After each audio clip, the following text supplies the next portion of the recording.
Doctor YS Rajasekhar Reddy గారి 75వ జయంతి సందర్భంగా Andhra Pradesh Congress party మిత్రుడు గిడుగు రుద్రరాజు అధ్యక్షతన ఆంధ్రప్రదేశ్ కాంగ్రెస్ పార్టీ అధ్యక్షురాలు డాక్టర్ వైఎస్ రాజశేఖర్ రెడ్డి గారి కుమార్తె ఈ రాష్ట్ర అధ్యక్షురాలుగా ఈ కార్యక్రమాన్ని ఏర్పాటు చేసి ఈ కార్యక్రమంలో శ్రీ రాహుల్ గాంధీ గారిని ముఖ్య అతిథులుగా పాల్గొనమని ఆహ్వానించడం జరిగింది. ప్రాథమికంగా రాహుల్ గాంధీ గారు ఈరోజు ఈ సమయంలో ఈ కార్యక్రమంలో పాల్గొని డాక్టర్ వైఎస్ రాజశేఖర్ రెడ్డి గారి 75వ జయంతి వేడుకలలో మీ అందరి మధ్యన ఉండాలని వారు భావించారు. కానీ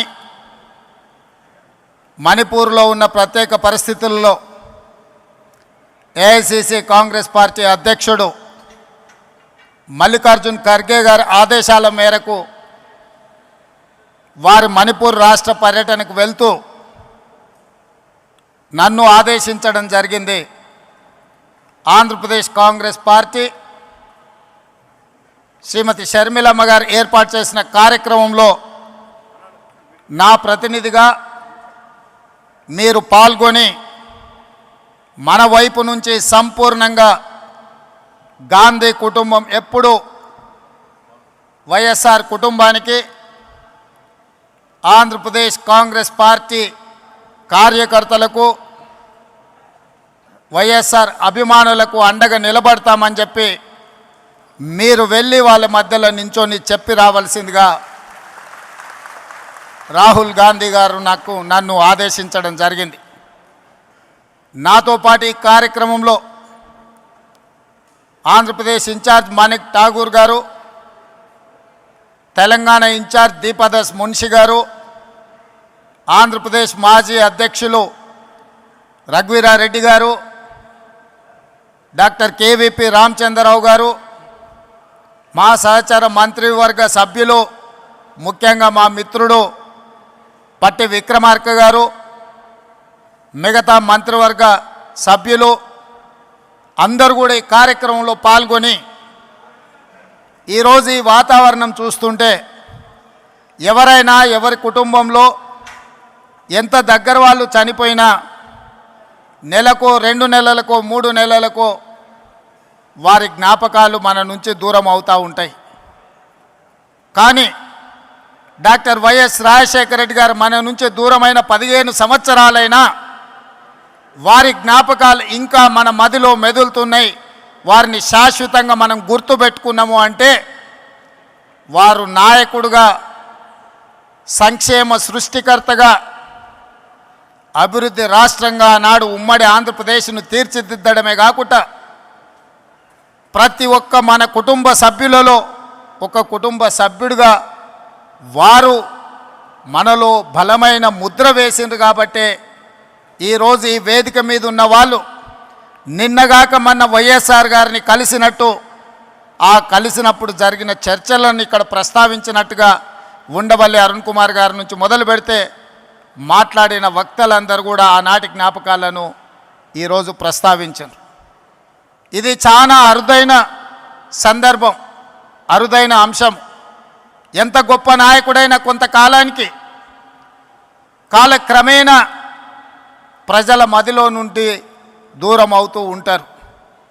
కానీ డాక్టర్ వైఎస్ రాజశేఖర రెడ్డి గారి కాలం గడిచిన కొద్దీ, సంవత్సరాలు పోయిన కొద్దీ ఇంకా బలంగా పేదవాళ్ళ మదిలో, పేదవాళ్ళ గుండెల్లో ఇప్పటికీ గుర్తుండిపోయే విధంగా వారు ఉన్నారు అని అంటే, వారు ఉన్నప్పటికంటే ఈరోజు వారు లేని లోటు మనందరికీ కనిపిస్తుంది. కొన్నిసార్లు వ్యక్తులు ఉన్నప్పుడు వాళ్ళ గొప్పతనం మనకు అర్థం కాదు.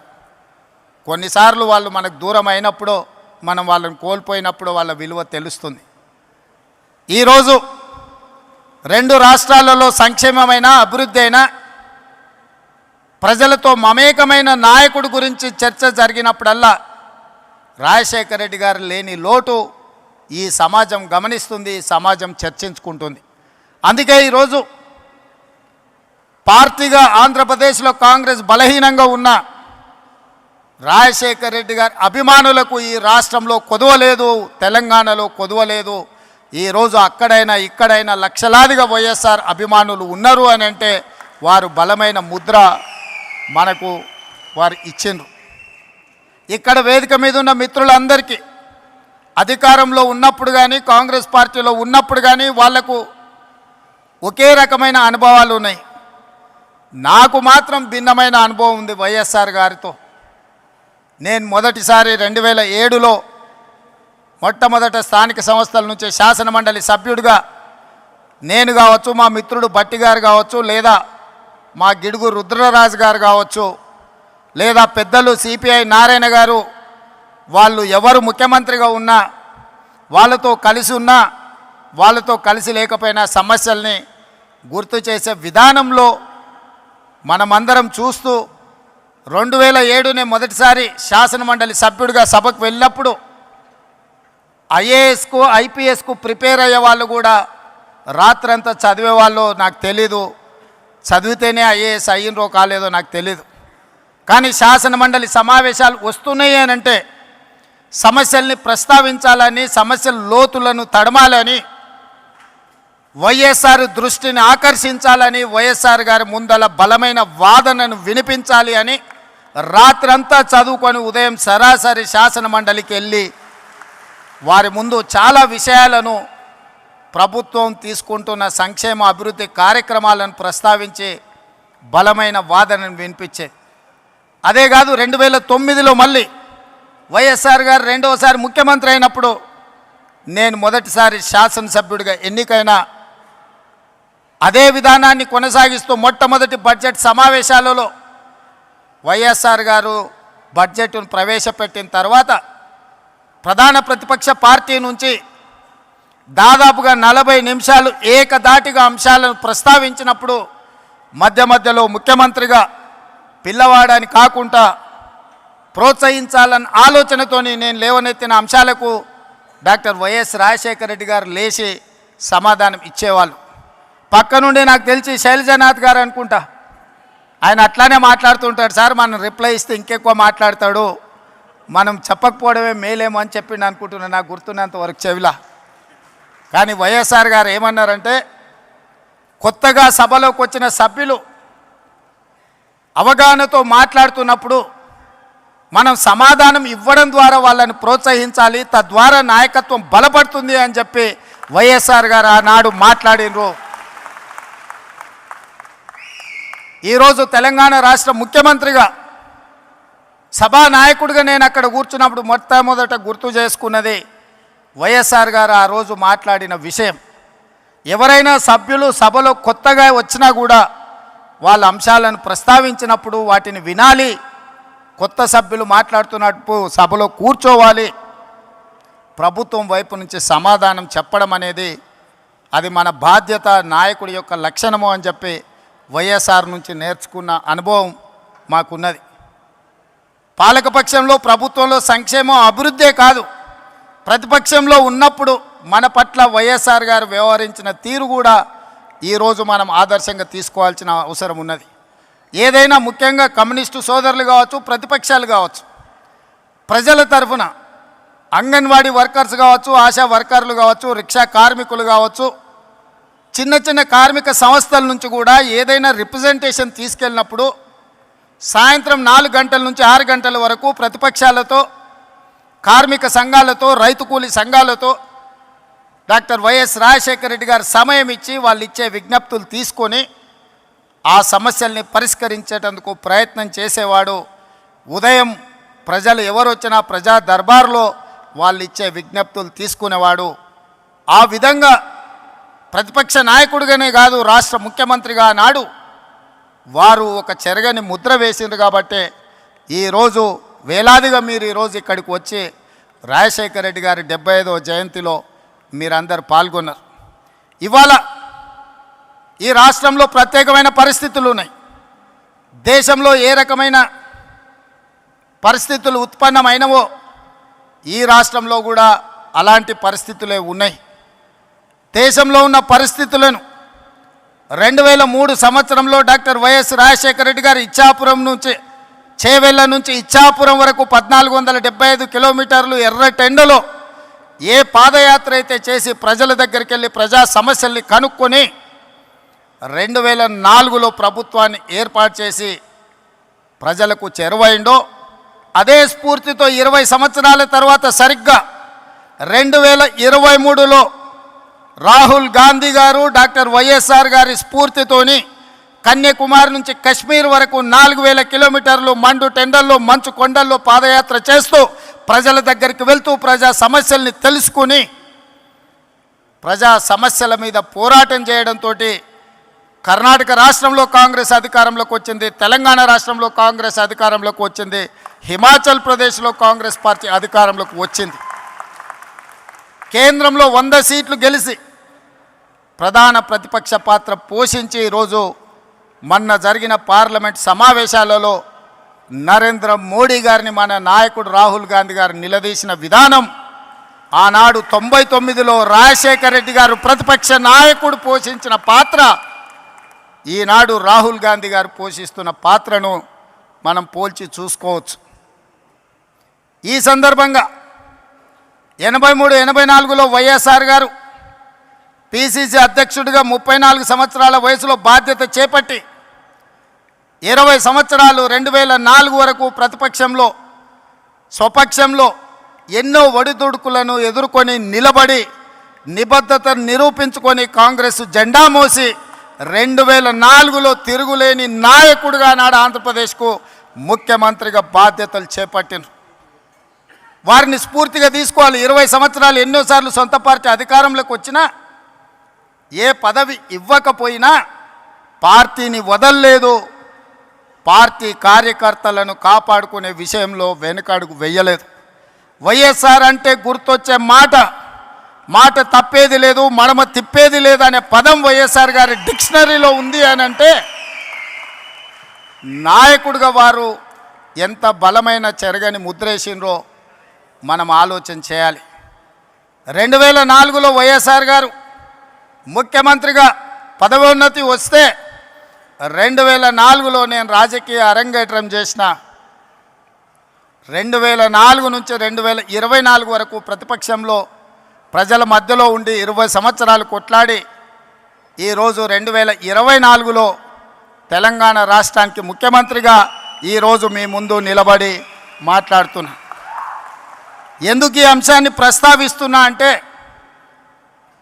వైఎస్ షర్మిల 2009లో రాజశేఖర రెడ్డి గారు చనిపోయిన తర్వాత వారి మరణాన్ని భరించలేక వారి మరణంతో గుండె పగిలి వందలాది మంది చచ్చిపోతే ఓదార్పు యాత్ర మొదలుపెట్టి షర్మిల గారు ఈరోజు ఆంధ్రప్రదేశ్లో కానీ తెలంగాణలో కానీ కాంగ్రెస్ పార్టీ కార్యకర్తలను వైఎస్ఆర్ అభిమానుల మధ్య అలుపెరగని పోరాటం చేస్తున్నారు.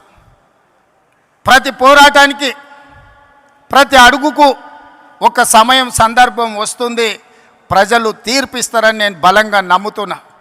2009 నుంచి నాడు షర్మిల గారు కాంగ్రెస్ పార్టీ అధ్యక్షురాలుగా 2024లో బాధ్యత వహించారు. ఈనాడు ఆంధ్రప్రదేశ్లో ఉన్న పరిస్థితులు, ఇక్కడ జరుగుతున్న పరిణామాలను చూస్తుంటే 2009లో వైఎస్ఆర్ గారు ఎట్లయితే రెండోసారి అధికారంలోకి తీసుకొచ్చిండో 99లో ప్రధాన ప్రతిపక్ష నాయకుడిగా వారు ఏ పాత్ర అయితే పోషించిండ్రో 99లో ఆనాడు డాక్టర్ వైఎస్ రాజశేఖర రెడ్డి గారు ప్రధాన ప్రతిపక్ష నాయకుడిగా రాణించి సమస్యల మీద కొట్లాడి కాంగ్రెస్ 2004లో అధికారంలోకి రావడానికి పునాదులు వేసిండో ఈరోజు ఈ వేదిక మీద నుంచి నేను స్పష్టంగా ఆంధ్రప్రదేశ్ ప్రజలకు ఒక మాట చెప్పదలుచుకున్నా. 99లో రాజశేఖర రెడ్డి గారు ప్రధాన ప్రతిపక్ష నాయకుడిగా పోషించిన పాత్ర ఈనాడు వైఎస్ షర్మిల మీ తరఫున నిలబడుతుంది, మీ తరఫున కొట్లాడుతుంది, ప్రజల గొంతుకై ప్రజా సమస్యల మీద మాట్లాడుతుంది. 99 రాజశేఖర రెడ్డి గారి స్ఫూర్తిని ఈనాడు షర్మిల కొనసాగిస్తుందని సంపూర్ణమైన విశ్వాసం నాకున్నది. 99లో వైఎస్ఆర్ను చూసిన చాలామంది పెద్దలు ఈ వేదిక మీద ఉన్నారు, ఉమ్మడి రాష్ట్రంలో ప్రజలు ఉన్నారు. 99లో వైఎస్ఆరే, ఇవాళ వైఎస్ షర్మిల ప్రధాన ప్రతిపక్ష నాయకురాలుగా పనిచేస్తుందని చెప్పి నేను ఈ సందర్భంగా మీకు అందరు తెలియజేస్తాను. ఈరోజు ఈ రాష్ట్ర రాజకీయాల గురించి నేను ఎక్కువ మాట్లాడాను, కానీ ఒక్క మాట అయితే చెప్పదలుచుకున్నా. ఈ రాష్ట్రంలో బీజేపీ అధికారంలో ఉంది. బీజేపీ అంటే బాబు, జగన్, పవన్. ఈ రాష్ట్రంలో ప్రతిపక్షం లేదు. ఈ రాష్ట్రంలో ఉన్నది మొత్తం పాలకపక్షమే. బాబు గారు మోడీ పక్షమే, జగన్ గారు మోడీ పక్షమే, పవన్ గారు మోడీ పక్షమే. మరి అంతా పాలకపక్షమైనప్పుడు ప్రతిపక్ష పాత్ర ప్రజా సమస్యల మీద మాట్లాడాలి, నిలదీయాలి, కొట్లాడాలి అని అంటే ఒక నాయకులు కావాలి. ఆ నాయకురాలే వైఎస్ షర్మిల. ఈ ఆంధ్రప్రదేశ్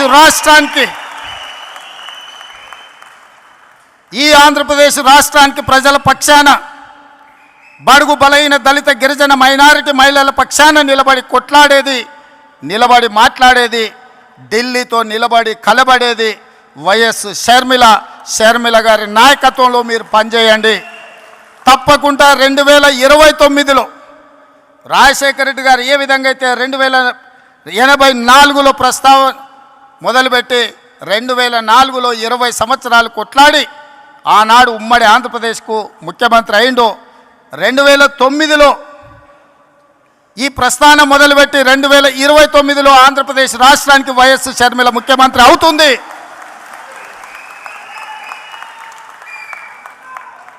కార్యకర్తల త్యాగం, వైఎస్ షర్మిల పోరాటం ఊరికే పోదు. ప్రజలు నిశితంగా గమనిస్తున్నారు. 2029లో ఈ దేశానికి రాహుల్ గాంధీ గారు ప్రధానమంత్రి అవుతారు. ఆంధ్రప్రదేశ్లో కాంగ్రెస్ పార్టీ అధికారంలోకి వస్తుంది. ఇదే వైఎస్ఆర్ చివరి కోరిక. ఈరోజు చాలామంది ఆయన పేరు మీద అన్ని రకాల లబ్ధి పొందినారు. కుటుంబ సభ్యులుగా వారసత్వం రాదు. ఆశయాలను మోసినప్పుడే వారసత్వం వస్తుంది. ఆశయాలను మోసే వాళ్ళనే వారసులుగా ఈరోజు మనం గుర్తించాలి, గౌరవించాలి. వైఎస్ఆర్ ఆశయం ఈ దేశంలో కాంగ్రెస్ బలంగా ఉండాలి, బడుగు బలైన దళిత గిరిజన మైనారిటీ మహిళల్ని ఆదుకోవాలి, హక్కున చేర్చుకోవాలి అనే ఆలోచనతో రాహుల్ గాంధీ గారు ప్రధానమంత్రి కావాలన్నదే వైఎస్ఆర్ గారి ఆలోచన. మరి ఈరోజు ఆంధ్రప్రదేశ్ ప్రజలు నేను అడుగుతున్నా, వైఎస్ఆర్ అభిమానులను నేను అడుగుతున్నా, వైఎస్ఆర్ పేరు మీద రాజకీయ వ్యాపారం చేసేవాళ్ళు ఆయన వారసులా, లేకపోతే నిజంగా వైఎస్ఆర్ గారి ఆశయం కోసం కష్టపడుతూ, ప్రతి ఒక్కరికి తెలుసు, బడికెళ్ళే పిల్లగానికి కూడా తెలుసు ఆంధ్రప్రదేశ్లో కాంగ్రెస్ అంటే గెలుచుడు కష్టం సార్, సర్పంచ్ అయినా అని. సర్పంచ్ గెలవడానికి కష్టమైనా పర్వాలేదు, నేను కష్టపడతా అని ముళ్ళబాట ఎన్నుకున్నది వైఎస్ షర్మిల. కాంగ్రెస్ పార్టీ జెండా మోస్తుంది అని అంటే కేవలం వైఎస్ఆర్ ఆశయాన్ని కొనసాగించడం కోసమే ఈరోజు వైఎస్ షర్మిల బాధ్యత తీసుకున్నారు. తెలంగాణ రాష్ట్ర ముఖ్యమంత్రిగా, తెలంగాణ కాంగ్రెస్ పార్టీ అధ్యక్షుడిగా గాంధీ కుటుంబానికి వారిచ్చే ఆదేశాలను పాటించేవాడిగా 100% మీకు అందరికీ అండగా నిలబడతాం. షర్మిల గారికి తోడుగా నిలబడతాం. ఆంధ్రప్రదేశ్లో కాంగ్రెస్ను గెలిపించడానికి, కాంగ్రెస్ పార్టీ కార్యకర్తలను కాపాడుకోవడానికి, ఎలాంటి కార్యాచరణ తీసుకోవడానికైనా మేము సిద్ధంగా ఉన్నాం. నా మంత్రివర్గం అందరూ ఈరోజు ఇక్కడికి వచ్చిండ్రు అని అంటే మేమందరం అండగా నిలబడతామని చెప్పడానికే మంత్రివర్గాన్ని మొత్తం తీసుకొని వచ్చిన ఇక్కడికి. నేను ఒక్కడనే వచ్చి ఉండొచ్చు, లేదా రాహుల్ గాంధీ గారు పంపించినట్టు సందేశాన్ని కూడా పంపించుండొచ్చు. అలా కాకుండా మేమందరం, మా సహచర మంత్రివర్గ సభ్యులందరం కూడా వచ్చి వేదిక మీద కూర్చున్నాము అని అంటే మేమున్నాం మీకు అండగా నిలబడడానికి, మేముంటాం మీకు తోడుగా నిలబడడానికి. షర్మిల గారు చేసే ప్రయత్నాన్ని విజయవంతం చేయడానికి ఈ మధ్య టీవీలో పేపర్లో చూస్తున్న కడప పార్లమెంట్కు ఉప ఎన్నికలు రావచ్చు అని. నిజంగానే ఉప ఎన్నికలు వస్తే ఊరూరు తిరిగే బాధ్యత నేను తీసుకుంటా.